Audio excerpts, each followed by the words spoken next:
आपने शायद पहले पवित्र शब्द सुना होगा या कम से कम एक दो बार चर्च के गीतों में इसे गाया तो होगा। ज्यादातर लोगों के लिए वास्तव में यह विचार सिर्फ एक नैतिक रूप से अच्छे व्यक्ति से संबंधित है। इसलिए परमेश्वर पवित्र है क्योंकि वह नैतिक रूप से निष्कलंक है।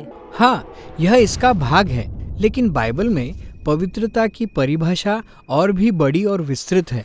बाइबल वास्तव में यह वर्णन करती है कि कैसे परमेश्वर ही वह शक्ति है जिसने सारी सृष्टि की रचना की है। वही और केवल वही इतना सामर्थी है जो इस सृष्टि को सुंदरता और जीवन से भरपूर बना दे, और इसलिए यह सभी क्षमताएं परमेश्वर को अद्वितीय और अनोखा बनाती है, जो पवित्र शब्द का अर्थ है। परमेश्वर के पवित्रता के बारे में सोचने का एक आसान तरीका रूपक के रूप में सूर्य का इस्तेमाल करके है। सूरज अद्वितीय है, कम से कम हमारे सौर मंडल में तो, और वह बहुत शक्तिशाली है। यह हमारे ग्रह पर सुंदर जीवन का स्रोत है, और इसलिए आप कह सकते हैं कि सूरज पवित्र है। और वास्तव में आप इस रूपक को और भी आगे ले जा सकते हैं कि सूरज की चारों ओर का पूरा क्षेत्र पवित्र है। हाँ, क्योंकि जैसे जैसे आप सूरज के करीब आते जाते हैं वह उतना ही तीव्र होता जाता है। हाँ बिल्कुल, इसलिए वही शक्ति और अच्छाई जो इस पूरे जीवन को उत्पन्न करती है खतरनाक भी है। अगर आप सूरज के नजदीक जाएंगे तो वह आपको भस्म कर देगा, और उसी तरह परमेश्वर की पवित्रता के साथ भी यही विरोधाभास है, क्योंकि अगर आप अशुद्ध हो तो उसकी उपस्थिति आपके लिए खतरनाक है। इसलिए नहीं कि वह बुरी है, बल्कि इसलिए कि वह बहुत अच्छी है। परमेश्वर की पवित्रता के इस विरोधाभास को हम सबसे पहले मूसा और जलती हुई झाड़ी के वृत्तांत में देखते हैं। तो परमेश्वर मूसा से कहते हैं कि वह अपने जूते उतार दे क्योंकि वह पवित्र भूमि पर खड़ा है, और मूसा डर के मारे अपना चेहरा ढक लेता है, और परमेश्वर कहते हैं और नजदीक मत आ, वह तीव्र है। बिल्कुल ठीक। परमेश्वर की पवित्रता के इस तीव्रता को हम इज़राइल के मंदिर की कहानियों में और भी अधिक देख सकते हैं, जो ऐसा मुख्य स्थान था जहां परमेश्वर की पवित्र उपस्थिति वास करती थी, और मंदिर के बीच में वह स्थान था जिसे अति पवित्र स्थान कहा जाता था। यह परमेश्वर की उपस्थिति का केंद्र था।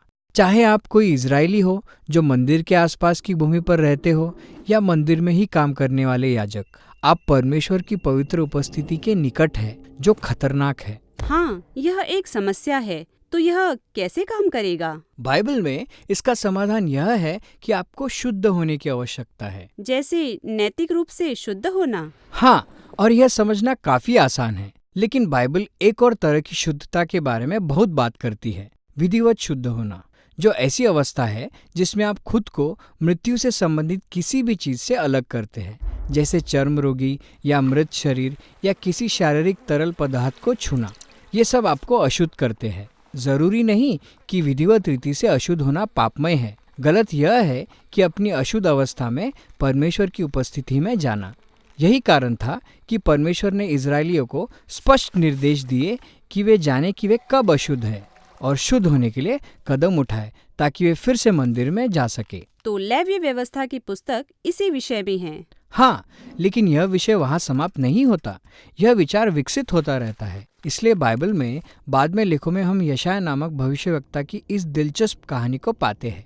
वह एक दर्शन पाता है जहाँ वह मंदिर में है, वह परमेश्वर की उपस्थिति में है, वह पूरी तरह से भयभीत है। हाँ, वह नियमों को जानता है, उसे वहाँ नहीं होना चाहिए था, और वह चिंतित है कि उसका नाश हो जाएगा। फिर वहाँ सारप नामक एक अजीब सा प्राणी है। हाँ, वह अजीब है। सही, तो वह गर्म कोयला लिए उड़ रहा है, और फिर वह उस कोयले को यशायाह के होठों पर लगाता है और कुछ निराली सी बात बोलता है, तेरा अधर्म दूर हो गया और तेरे पाप क्षमा हो गए हैं।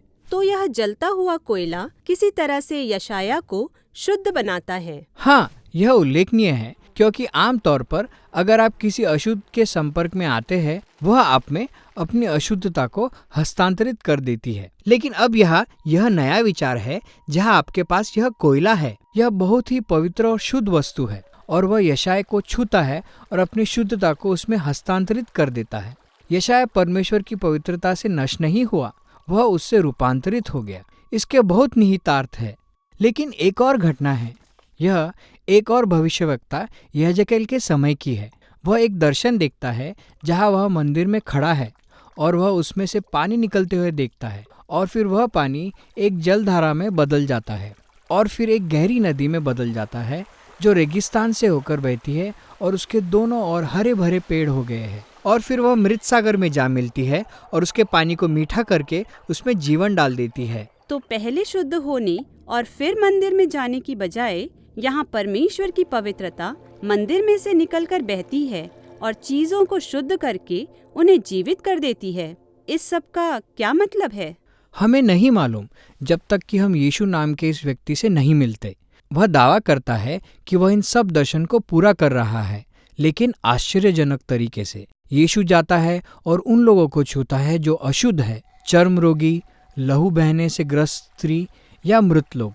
जब वह उन्हें छूता है तो होना तो यह चाहिए था कि उनकी अशुद्धता यीशु को हस्तांतरित हो जाती, लेकिन इसके बजाय यीशु की शुद्धता उनमें हस्तांतरित हो जाती है और उनके शरीर को चंगा कर देती है। यीशु यशाया के दर्शन के उस पवित्र कोयले की तरह है।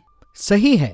और यीशु ने दावा किया कि वह मानव देह में स्वयं परमेश्वर की पवित्रता है और यह भी कि वह और उनके अनुयायी अब परमेश्वर का मंदिर है, ताकि उनके द्वारा परमेश्वर की पवित्र उपस्थिति संसार में जाए और जीवन, चंगाई और आशा दे। और इस कारण यीशु ने अपने अनुयायी को ऐसे लोगों के रूप में प्रदर्शित किया जिनमें से जीवित जल की धाराएं बहती हैं।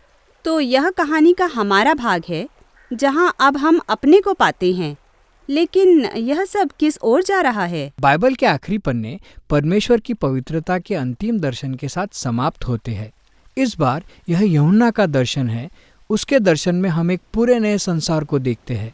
पूरा जगत परमेश्वर का मंदिर बन गया है और यह जल की नदी परमेश्वर की उपस्थिति से निकलकर बहती है और सारे सृष्टि में व्याप्त है और वह सबकी अशुद्धताओं को दूर करती है और प्रत्येक को जीवन में वापस लाती है।